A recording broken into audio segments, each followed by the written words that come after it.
Today I'm joined by Lord Mervyn Davies, the UK government trade envoy to Sri Lanka. He's a banker by profession and a Labour government minister until May 2010 as Minister of State for Trade, Investment and Small Businesses. Now, addressing him formally with his full title, the Right Honourable Lord Davies of Abersoch, CBE. Lord Mervyn Davies. Mervyn, call me Mervyn. Welcome to I this only program. use the Lord title when I need a restaurant booking, and let me tell you, it works, but please don't all use it. Welcome, Mervyn, to this program, which is a Sri Lankan community-based program, TV channel, which reaches out not just those in the United Kingdom, but also in Sri Lanka and across internationally as well.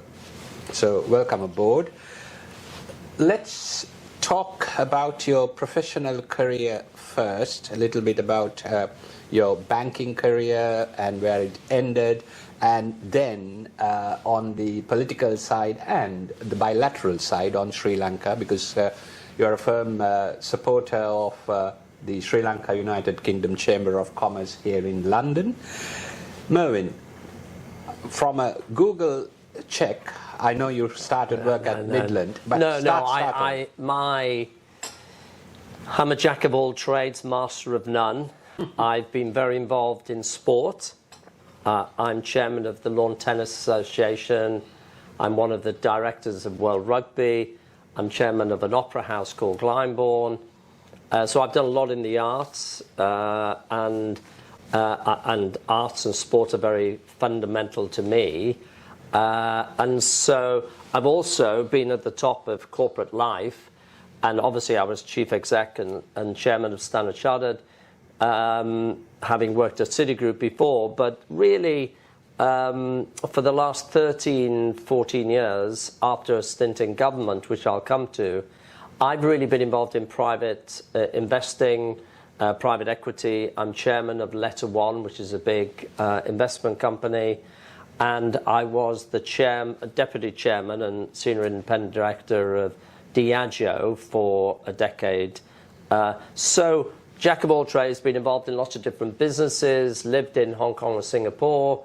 I agreed to be the trade envoy for Sri Lanka because during my time as the chief exec and chairman for 12 years of Standard Chartered, I realized that this is A, great country, B, it's got huge potential. And if I, given my experience and international mindset, can help grow the business and the relationship between two wonderful countries, then I can help make a difference. So I'm a business person. I did spend 2 years, I always smile when I say this, on the dark side in politics. I loved every minute of it. I worked with amazing people, including Gordon Brown, Alistair Darling, David Miliband, and Peter Mandelson, who I reported to those four. I loved, it was a time of a global crisis. I was able to make a difference, and which is very important to me. And I think when you go in from business into politics, you realize how difficult it is. It's difficult being a chief executive of any multinational. It's very difficult being a politician, but it's good to have done both. I loved it. That's a great challenge. I know you said jack of all trades, well, master of none, but that is not necessarily true because your exposure is almost 180 degrees, or one would say these days 360 degrees. And with that sort of experience and exposure, and you now bring into the Sri Lanka-UK bilateral trade sector, not just the political, but also the trade, and the B2B, the business-to-business exposure. Explain to us, Mervyn,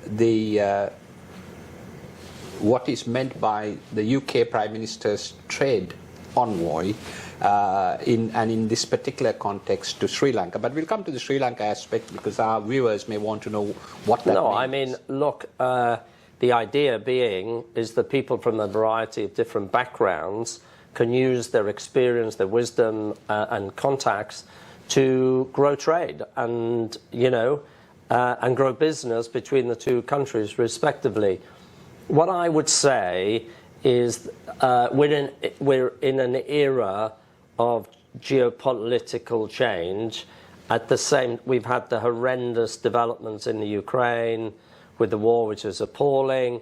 We've got tension between China and America, and we've got, the development of AI, artificial intelligence, which is obviously going to have a huge impact on our lives. You've got climate change, and then you've got, the same time, a number of countries, I include Sri Lanka in that, where they're emerging markets going through a period of huge change and pressure. So I think, the geopolitics and, sort of almost what's happened in the last year is that globalization is struggling, and obviously Chinese influence in the world is increasing. So I think the most important message is it's true if you're an individual as it is for politicians or business people or for countries. You have to play to your strengths. You have to be authentic. No bullshit. You have to be real. And for me, the situation that Sri Lanka's found itself in, if you don't mind me leading into that, sure, is that it's gone through a period of extraordinary pressure and problems. It's coming through that, and now what it has to do is to sell itself. It has to reform, but at the same time, there are certain key assets. But, whether it's textile and garments, whether it's in technology, whether it's tourism, it's a phenomenal country with huge potential. And now it needs to sell itself, and it needs to reform. So on the aspect of selling itself or promoting the country and what it can offer, I know you are looking at it from the United Kingdom side quite rightly to develop the bilateral trade. Do you think Sri Lanka is not selling enough or underselling possibly at this stage? No, I don't look at it from a UK perspective because I lived in Asia for a long time. I just look at it as a country that I've visited many times. I'm just planning my next visit. It's got a lot of natural beauty. It's got great people. It's got huge expertise in certain sectors like textile and garments. It's at the cutting edge of sustainability in various areas and technology, etc. And it's got a very entrepreneurial spirit. So what I would say, forget about, obviously I'm the trade envoy for the UK, but I'm looking at Sri Lanka, it's like there's a book by, Michael Porter called The Competitive Advantage of Nations, which was written many decades ago, and I used it extensively when I was in government. If you're a country, no different to a company, what are your strengths? How do you develop? So I would say the state-owned enterprises have to be reformed. The country is having to go through a bit of pain as it modernizes certain things, but you've got to sell tourism. Absolutely. Right? You've got to sell it. Sell it to all over the world, not just the UK. Sell it all over the world because it's a natural strength. So I would say textile and garments, I've really got into that sector. I've worked in it in the past. The companies that are cutting edge in Sri Lanka, and as companies lessen their dependence on China, Sri Lanka has a massive opportunity, the same as Vietnam. So play to your strengths. I think there's a huge opportunity in technology. And I went and met, last time I was there, a huge range of young entrepreneurs. I think female entrepreneurism is very important. So I just think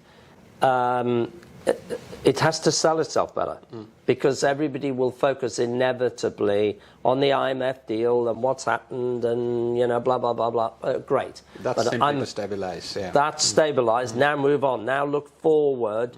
Don't look back. Modernize, look forward, and, because there are many natural strengths of a great country. You mentioned globalization and that sort of decoupling many countries in this current day and age. So the way to go is bilateral trade relationships. Yep. In the UK, between the UK and Sri Lanka. Obviously, GSP Plus is now being replaced by DCTS, Developing Countries Trading Scheme. Now, when it competes, Sri Lanka in the apparel sector, when it competes with countries such as Vietnam, Cambodia, Laos, and possibly, possibly for sure with Bangladesh, and some East African countries, how could and would there be some form of, in the past, most favored nation, MFN status was there, but with the DCTS scheme, would the UK offer some sort of advantages, especially in this current climate where Sri Lanka is? I don't look at that.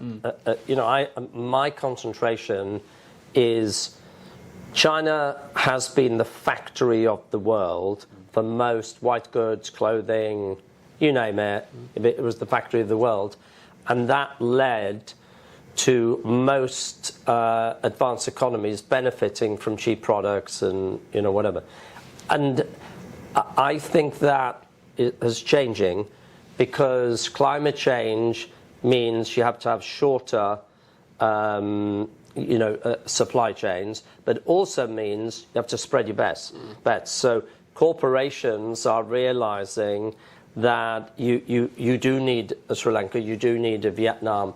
I think the world opportunity for Sri Lanka is huge, enormous, including the UK. So I don't think you need, MFN, whatever. I just think, and I'm obviously very involved in, I want the corporates in Sri Lanka to sell heavily over here, and I want people to see the golden opportunity to invest in Sri Lanka.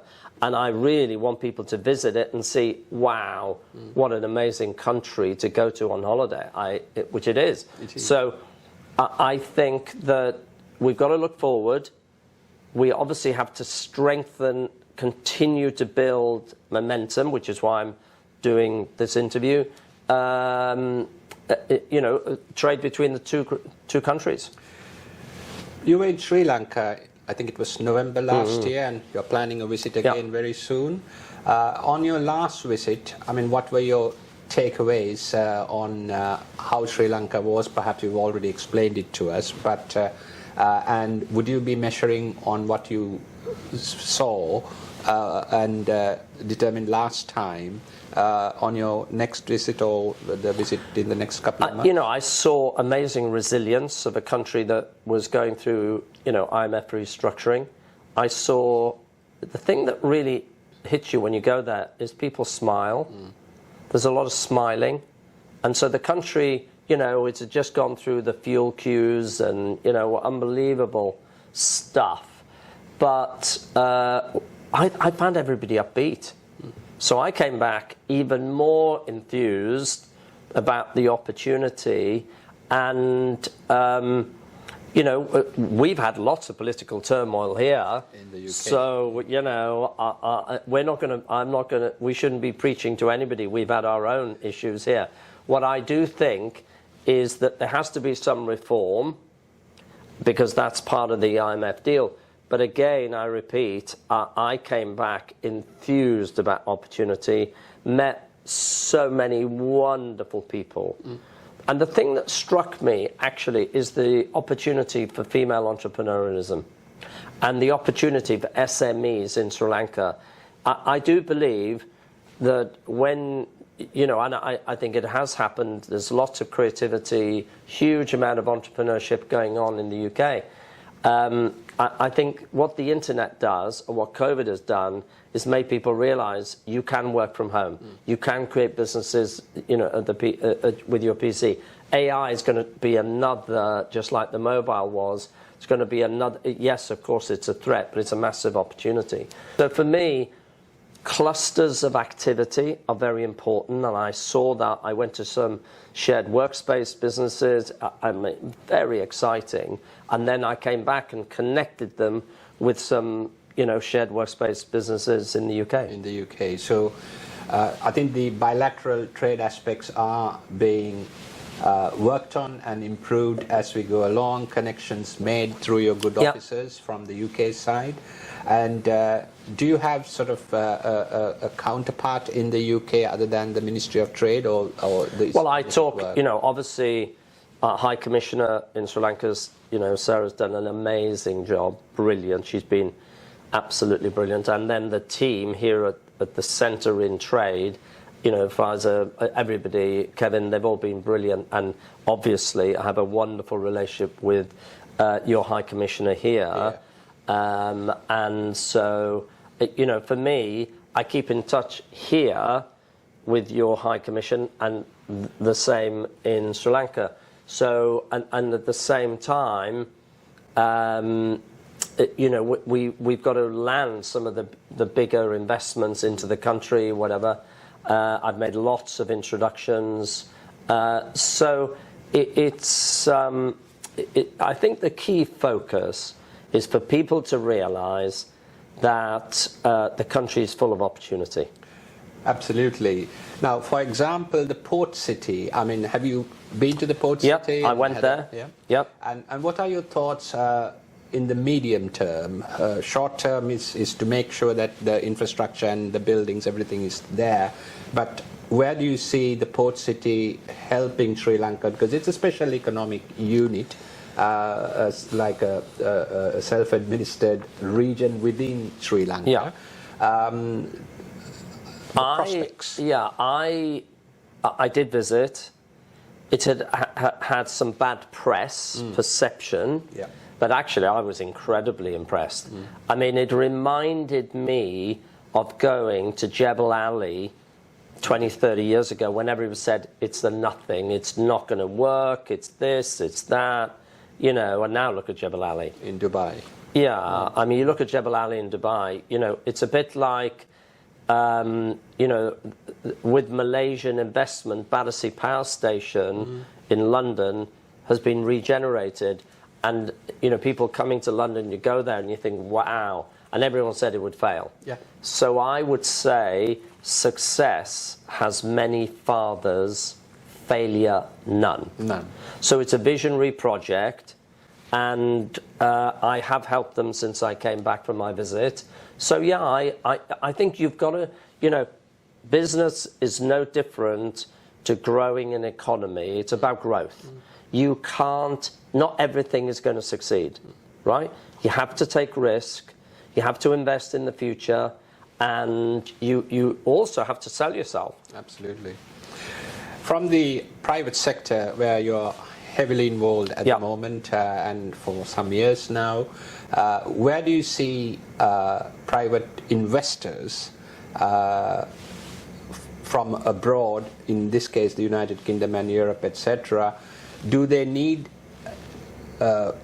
new incentives, or are they more than sufficient at the moment? I mean, how does that framework work? I think, you know, when you're going through an IMF package discussion and the currency reserves, all the usual stuff that happens on, you know, when you're going through this sort of time, inevitably investors are wary.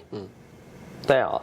So, you know, what I would say now is the opportunity to invest in Sri Lanka is huge. I think the opportunity to partner with companies in the country are huge.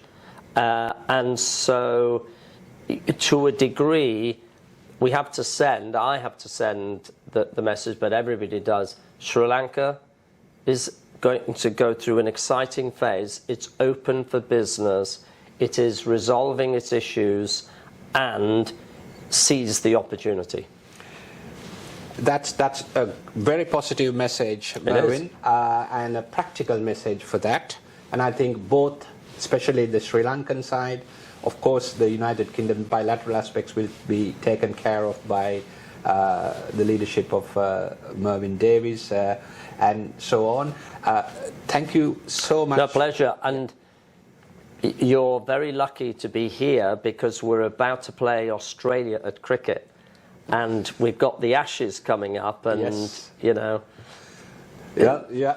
All the very best. Thank you. We're going to need it, actually. But Absolutely. seriously, my final message is I'm privileged and proud to be the trade envoy for Sri Lanka. I want to do anything I can to make the bilateral relationship even stronger and to grow trade. Thank you, Mervyn, for... Thank you. Yeah, thank you very much. Nice to see you. Thank you. Goodbye. Bye-bye.